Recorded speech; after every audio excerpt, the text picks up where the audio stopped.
Hello students, आज का जो हमारा टॉपिक है जिसको हम डिस्कस करने जा रहे हैं वो है वाटर गैस शिफ्ट रिएक्शन। इस वाटर गैस शिफ्ट रिएक्शन में जो ओवरऑल अगर आपको एक व्यू दिया जाए तो होता क्या है कि जो सिन गैस है that is reacted with steam to form hydrogen gas in the presence of catalyst and high temperature. So now brief history or introduction about the water gas shift reaction. The water gas shift reaction was discovered by Italian physicist Felix Fontana in 1780. The water gas shift reaction describes the reaction of a carbon monoxide. Now from where this carbon monoxide is coming? This is coming from syngas. This is one of the component of syngas. What is syngas? Syngas is a mixture of CO and H2.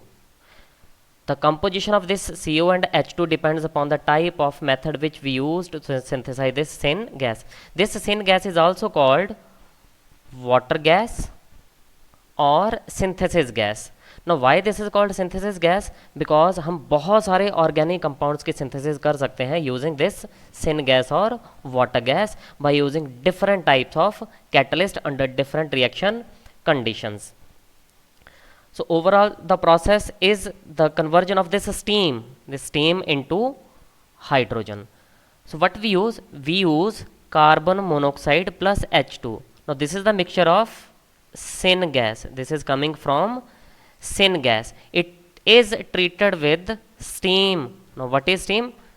It is basically water gas. ठीक है, at 673 Kelvin temperature and FeCrO4 as catalyst, we will get a mixture of CO2 gas and 2 moles of H2 gas. So overall what we are getting in the starting material means in case of reactants we have only 1 mole of hydrogen, but in the final products we have 2 moles of hydrogen gas because 1 mole is being formed from this steam. Okay, this steam is reacting with the syngas. So after the reaction this CO of the syngas is oxidized to CO2, whereas the water of this steam is converted into hydrogen gas. Okay, so this is called water gas shift reaction. The chemical reaction in which the carbon monoxide of syngas reacts with the steam to form carbon dioxide and more hydrogen is called water gas shift reaction. So this is very basic reaction and a very simple reaction. The water gas shift reaction thus combines with gasification of coal. Now how it is combining with gasification of coal? Because we are using syngas here, और जो syngas है वो बनाई कैसे जाती है? वो बनाई जाती है या तो कोल से या फिर मीथेन से. कोल से बनाने का जो प्रोसेस है उसको कहते हैं कोल गैसिफिकेशन. मीथेन से जो बनाने का प्रोसेस है उसको कहते हैं हम steam reforming. Okay. Now why this reaction is very important? We know that the non-renewable sources of energy like petrol, diesel, kerosene, कोयला etc. ये जो हैं ये ख़त्म होते जा रहे हैं. They have been consumed. They are being consumed continuously. So for future we need some fuel which should be renewable, and hydrogen is very good replacement fuel for these hydrocarbons sources. So as the idea of hydrogen economy gains popularity, the focus on hydrogen as a replacement fuel source for hydrocarbons is increasing. Now how we can synthesize the syngas or water gas or synthesis gas? We have studied this part in the last video lecture. So syngas or water gas can be prepared by following water gas reactions. The first is the controlled combustion of petroleum, और इसमें सबसे important आता है steam reforming of methane. So methane जो natural gas भी है उसको हम यूज़ करते हैं for the preparation of syn gas. So methane can be converted into syngas by passing steam, और methane can be oxidized through oxidation to convert it into a mixture of CO and H2. You can see here the composition is different in steam reforming where we are reacting methane with water. There is 1:3 for CO and hydrogen, but in case of oxidation we are having 1:2 for syngas composition. thus this composition of syn gas depends upon the type of method which we are using for the preparation of syn gas. The next method is the coal gasification, in which the carbon और कोल और कोयला जिसको हम कहते हैं, that is treated with steam. This is steam. So steam के साथ red hot कोयला, रेड हॉट कोक जो है उसको रिएक्ट करवाया जाएगा, and this is converted into a mixture of CO and H2 which is called syngas. Okay, there is one more method for the formation of syngas and that is called Bosch process.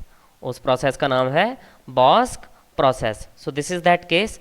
So in this case we use nickel as catalyst at 1270 Kelvin temperature.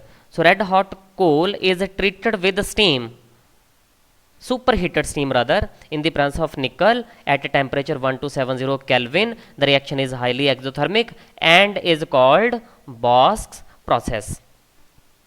Now our main aim, जो water gas shift reactions हम पढ़ रहे हैं उसमें main M क्या है हमारा, इस सिन गैस के मिक्सचर में से CO को रिमूव कर देना. अगर ये CO यहाँ से रिमूव हो जाती है we will get hydrogen, and this hydrogen is very good fuel. Okay, क्योंकि इससे कोई भी पॉल्यूशन की प्रॉब्लम नहीं आई, बिकॉज जब ये हाइड्रोजन जलेगा, कंबस्ट होगा, तो इट विल प्रोड्यूस वाटर, और इसकी कैलोरीफिक वैल्यूज भी पेट्रोलियम और जो पेट्रोल और डीजल है उनके कंपैरिजन में ज़्यादा है. So we will not get any type of pollutant released from this combustion of hydrogen gas. That's why this is considered to be a very good fuel as compared to hydrocarbons, in which there are many poisonous gases released during combustion of that fuel or burning of coal. So our main aim, means the main aim of water gas shift reactions is to remove this CO from syn gas, and in addition to removal of this carbon monoxide, there should be emphasis on increasing the concentration of hydrogen.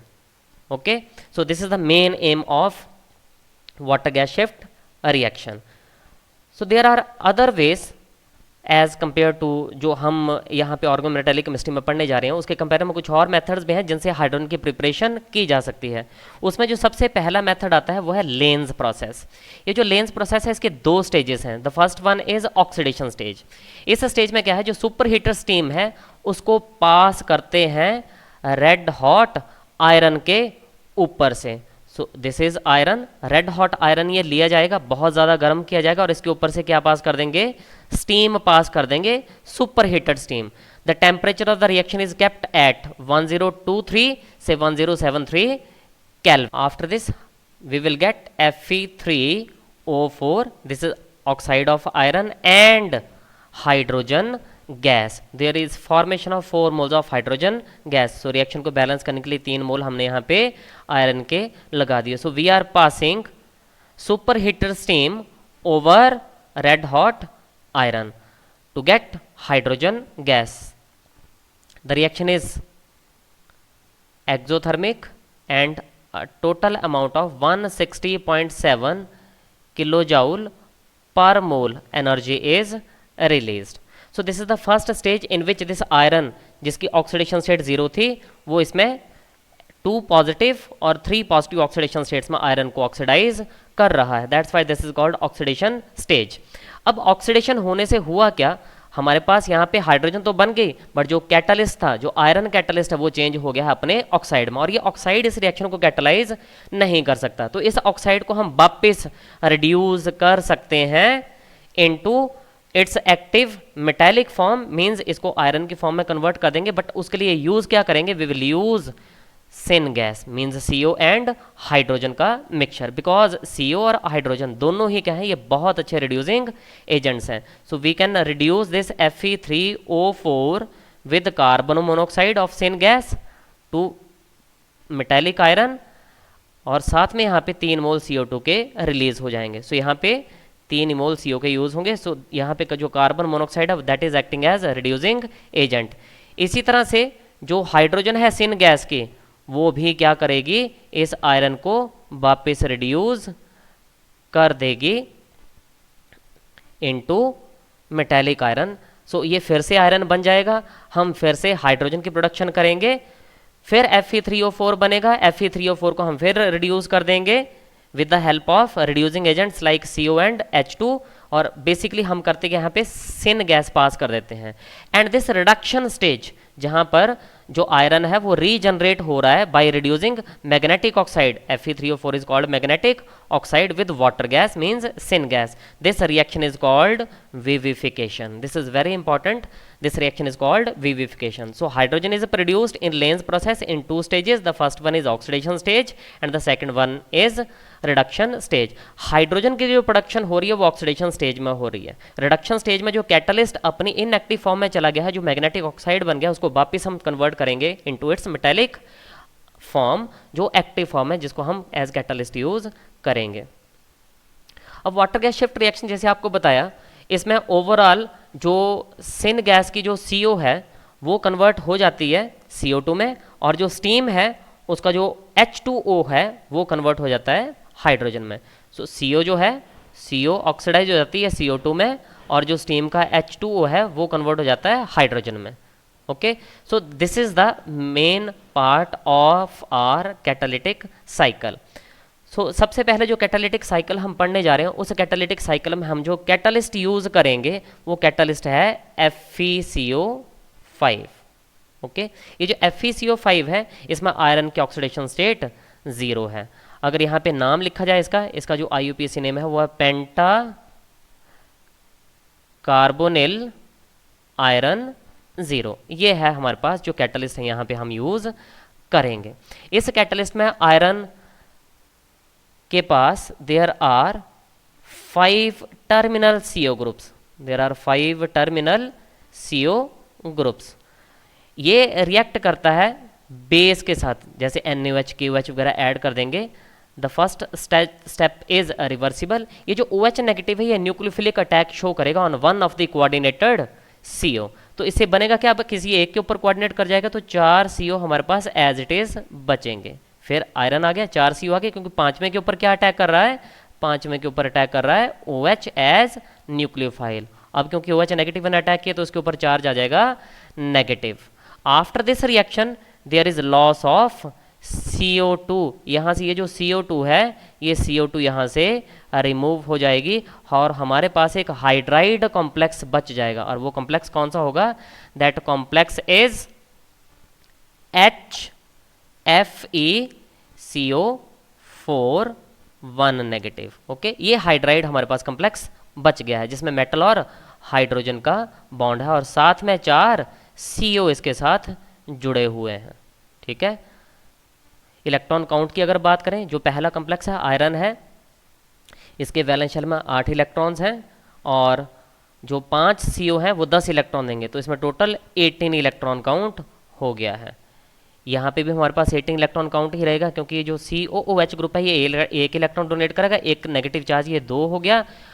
8 electron यहाँ से आएंगे, 10 हो गया, iron के खुद के 8 electron 18 होंगे। तो इन सभी स्पीशीज में जितने भी हैं, इन सभी में जो हमारे पास मेटल के पास इलेक्ट्रॉन्स है, जो इलेक्ट्रॉन काउंट है वो सभी में 18 इलेक्ट्रॉन काउंट ही है। At every place we have 18 electron count. जो फर्स्ट कंपाउंड है उसमें भी ऑक्सीडेशन स्टेट 0 है, जो अगले वाला आएगा इसमें भी ऑक्सीडेशन स्टेट 0 है, सभी में जो ऑक्सीडेशन स्टेट 0 ही है अब तक। इसके बाद क्या होगा, there is addition of water. Water इसके साथ करेगा यहाँ पे कोऑर्डिनेट, और वाटर कोऑर्डिनेट करने से होगा क्या, अगेन एक H यहाँ पे बढ़ जाएगा और माइनस यहाँ से OH नेगेटिव रिलीज हो जाएगा, मतलब OH नेगेटिव यहाँ से रिमूव हो जाएगा। अब हमारे पास जो बचेगा वो होगा H2, क्योंकि वाटर का एक H पॉजिटिव बच गया, FeCO4 and now the charge is, जो कोऑर्डिनेशन स्फीयर के बाहर है वो कोई भी चार्ज नहीं बचा, क्योंकि अब H पॉजिटिव यहाँ पे जुड़ चुका है। अभी भी अगर इलेक्ट्रॉन्स काउंट चेक किए जाएं तो आयरन के 8 इलेक्ट्रॉन आ जाएंगे, 4 CO से 8 इलेक्ट्रॉन आ जाएंगे, 2 हाइड्रोजन है, दोनों एक एक इलेक्ट्रॉन डोनेट करेंगे, सो विल गेट 8 + 8 16 और 2 18। अभी भी इलेक्ट्रॉन काउंट 18 इलेक्ट्रॉन्स का ही इसमें है, ये जो कंपाउंड हमारे पास बन रहा है। सो अब क्या होगा, ये जो कंपाउंड हमारे पास बन गया है इसमें से क्या रिलीज हो जाएगा, इसमें से अब हाइड्रोजन गैस रिलीज हो जाएगी। So there is loss of this hydrogen gas, और क्या बचेगा हमारे पास रह जाएगा CO4 ये बचेगा, ठीक है। H2 की यहाँ पे हो रही है रिडक्टिव एलिमिनेशन, और आफ्टर द रिडक्टिव एलिमिनेशन जो कंपाउंड हमारे पास बचेगा मीन्स FeCO4, उसमें अब बच जाएंगे 16 इलेक्ट्रॉन, तो ये हो जाएगी कोऑर्डिनेटली अनसैचुरेटेड। इसके साथ एक और CO कोऑर्डिनेट करेगी अब, और फिर हमारे पास जो स्टार्टिंग का जो कंपाउंड था वो बन जाएगा FeCO5, और इस तरह से ये साइकिल चलता जाएगा। और हमारे पास अब ओवरऑल हुआ क्या, यू कैन सी है नाउ, फर्स्ट स्टेप में हमने OH नेगेटिव ऐड किया, ये मान लो फर्स्ट स्टेप है, ये सेकंड स्टेप है, ये थर्ड स्टेप है, ये फोर्थ स्टेप है, और ये फिफ्थ स्टेप है। फर्स्ट स्टेप में हमने OH नेगेटिव ऐड किया, तो ये थर्ड स्टेप में रिमूव भी हो गया, ओके। तो OH नेगेटिव का तो यहाँ पे कंप्लीट हो गया हिसाब। CO2 रिलीज हुई है, CO2 रिलीज हुई है, so one of the product जो बन रहा है वो क्या बना, CO2। एक ये हाइड्रोजन रिलीज हुआ है, यहाँ पे आप देख सकते हो, यहाँ पे हाइड्रोजन की रिलीज हो रही है, तो ये हाइड्रोजन रिलीज हो गया, ओके। तो ये तो हुए वो प्रोडक्ट जो रिलीज हुए। अब हमने ऐड क्या क्या किए, हमने ऐड की यहाँ पे थर्ड स्टेप में वाटर ऐड किया, और फिफ्थ स्टेप में CO ऐड किया। सो CO प्लस वाटर हमने ऐड किए हैं, इस FeCO5 ने इनको किस में कन्वर्ट कर दिया, CO को चेंज कर दिया CO2 में, और वाटर को कन्वर्ट कर दिया H2 में। सो this is the catalytic cycle. OH negative अगर यूज हुआ है तो रिलीज भी हो रहा है, and so on, so this process will go on. इस तरह से ये सारे का सारा प्रोसेस रिपीटेडली चलता जाएगा, ओके। सो ये तो एक मैकेनिज्म का जो कैटालिटिक साइकिल है वो मैंने आपको शो किया है। एक और कैटालिटिक साइकिल हम इसके लिए शो कर सकते हैं, बट उसमें हम जो कंपाउंड अब यूज़ करेंगे वो कंपाउंड होगा इरिडियम का, और उसमें डाईपिरिडाइल कैटालिस्ट है, मींस वी हैव इरिडियम, और इरिडियम के साथ यहाँ पे एक जो लिगेंड है वो CO है, एक कोऑर्डिनेशन साइड पे वाटर कोऑर्डिनेट कर रहा है, और यहाँ पे है डाईपिरिडाइल, मींस जो बाइडेंटेड लिगेंड है नाइट्रोजन का। तो इसको मैं ऐसे शो कर देता हूँ, ये आगे कंटिन्यू कर रहा है, तो कंप्लीट मैं यहाँ पे शो कर रहा हूँ। सो ये डाईपिरिडाइल यहाँ पे शो कर दिया, डाईपिरिडाइल इज बाइडेंटेड लिगेंड, तो एक नाइट्रोजन भी 2 इलेक्ट्रॉन डोनेट करेगा, दूसरा भी, और इस पूरे कम्प्लेक्स में जो चार्ज है वो है +1। मीन्स यहाँ पे अगर कैलकुलेट की जाए, क्योंकि ये जो पिरिडीन है डाईपिरिडाइल जो लिगेंड है यहाँ पे वो न्यूट्रल है, CO भी न्यूट्रल है, वाटर भी न्यूट्रल है, तो ये जो +1 चार्ज है बेसिकली मेटल की ही ऑक्सीडेशन स्टेट है। तो यहाँ पे जो मेटल की ऑक्सीडेशन स्टेट है वो है +1।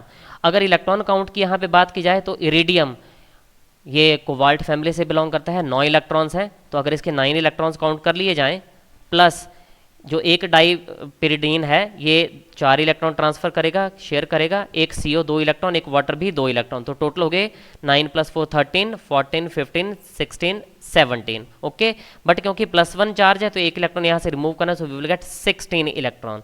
ये जो कम्प्लेक्स हम यहाँ पे एज कैटलिस्ट यूज कर रहे हैं, यहाँ पर इस कैटलिस्ट में देयर आर 16 इलेक्ट्रॉन्स, एक 16 इलेक्ट्रॉन स्पीशीज है। सो यहाँ पे भी इसका जो पहला स्टेप है that is similar to the earlier one जो पीछे हमने FeCO5 के लिए पढ़ा।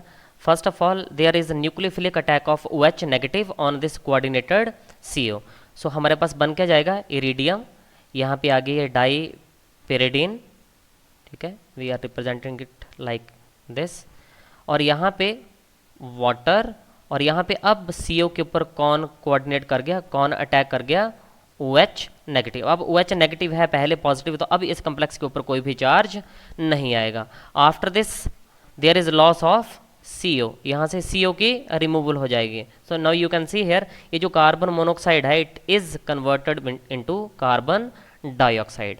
तो जब ये लॉस यहाँ पे हो जाएगी देन व्हाट विल हैपन, जो H है वो यहीं रह जाएगा और एक हाइड्राइड कम्प्लेक्स बन जाएगा। जैसे पिछले केस में हमारे पास हाइड्राइड कम्प्लेक्स FeCO4 बना था, ये बना था, तो यहाँ पे भी क्या हो गया, CO2 के लॉस के बाद यहाँ पे हमारे पास एक हाइड्राइड कम्प्लेक्स बन जाएगा। So here we have water, और यहाँ पे है donor atoms nitrogen of dipyridine, okay.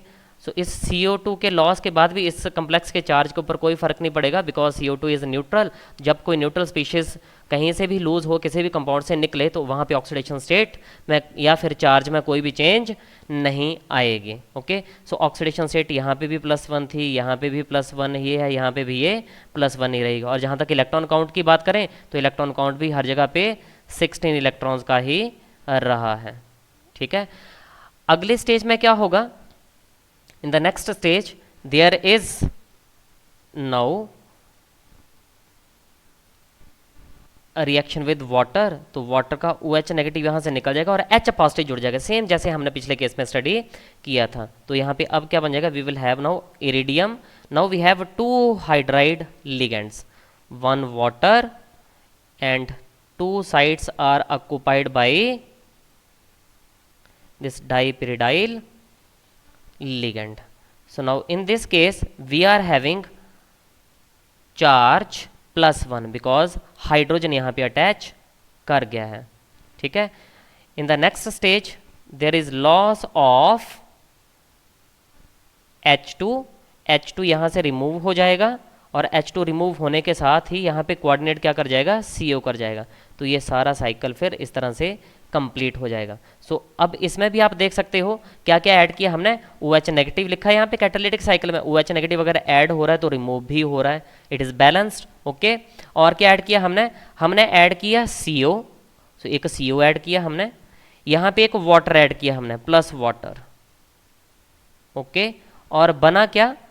हमारे पास एक CO2 रिलीज हो रही है यहाँ पर, यहाँ पे हाइड्रोजन रिलीज हो रही है। सो दिस इज CO2 और यहाँ पे hydrogen. So this is the water gas shift reaction. हमने 2 कैटालिटिक साइकिल पढ़े, एक में यूज़ किया कैटलिस्ट FeCO5 और दूसरे में जो कैटलिस्ट यूज़ किया एक डाईपिरिडाइल कॉम्प्लेक्स हमने यूज़ किया इरिडियम का, और इसके बाहर जो चार्ज था वो था +1, एक 16 इलेक्ट्रॉन। ये जो कंपाउंड था ये 18 इलेक्ट्रॉन कंपाउंड था और जो नीचे जो कैटलिस्ट है वो हमने 16 इलेक्ट्रॉन की फॉर्म में इसको यूज़ किया। So this were the catalytic cycles. अब जो मेन प्रॉब्लम आती है वो प्रॉब्लम क्या है कि हमने वाटर गैस शिफ्ट रिएक्शन तो कर ली, इसमें CO और वाटर को हमने CO2 और हाइड्रोजन के मिक्सचर में कन्वर्ट कर दिया, but still there is a problem. Now what is that problem? यहाँ पे अभी भी मिक्सचर में जो बन रही हैं गैसेस, एक CO2 गैस और हाइड्रोजन गैस है, ये दोनों गैसेज और इन दोनों गैसेज को सेपरेट करना भी अपने आप में एक इम्पॉर्टेंट इशू है। But thank God CO2 is soluble in water. तो हम क्या करते हैं, ये जो प्रोडक्ट बना है CO2 और हाइड्रोजन का, इसको पास कर देते हैं किसमें से? पानी में से। जैसे मान लो ये मेरे पास एक कंटेनर है कोई, इस कंटेनर में मैंने यहाँ पे पानी भर के रखा हुआ है। ठीक है, तो एक तरफ से हम क्या करेंगे, जो मिक्सचर बना है, कौन सा मिक्सचर बना है? CO2 और H2 का। तो इस मिक्सचर को यहाँ पास करेंगे, यहाँ पे पानी में at high pressure. Okay, we need very high pressure so that कि कार्बन डाइऑक्साइड डिजॉल्व कर जाए। सो कार्बन डाइऑक्साइड पानी में डिजॉल्व कर जाती है और जो हाइड्रोजन वो पानी में डिजॉल्व नहीं करेगी, इसलिए हाइड्रोजन दूसरी तरफ से बाहर निकल जाएगी। So in this way we can separate this mixture of CO2 and hydrogen because CO2 is soluble in water. और आप अच्छी तरह से जानते हो वाटर में CO2 डिजॉल्व होके क्या बनाती है? Carbonic acid. ठीक है, ये इस इक्विलिब्रियम में एग्जिस्ट करती है। ओके, एक और तरीका है, there is one more way. CO2 produced can be removed by scrubbing the mixture. Mixture means जो हमारे पास CO2 और वाटर हाइड्रोजन का बना है with sodium arsenide solution. Okay, हम सोडियम आर्सेनाइड का सोल्यूशन में से पास करेंगे तब भी क्या होता है, CO2 वहाँ से H2 से रिमूव या सेपरेट हो जाएगी। So in this way we can carry out water gas shift reactions. I hope आपको सारा कंसेप्ट क्लियर हो गया होगा। Okay, thank you.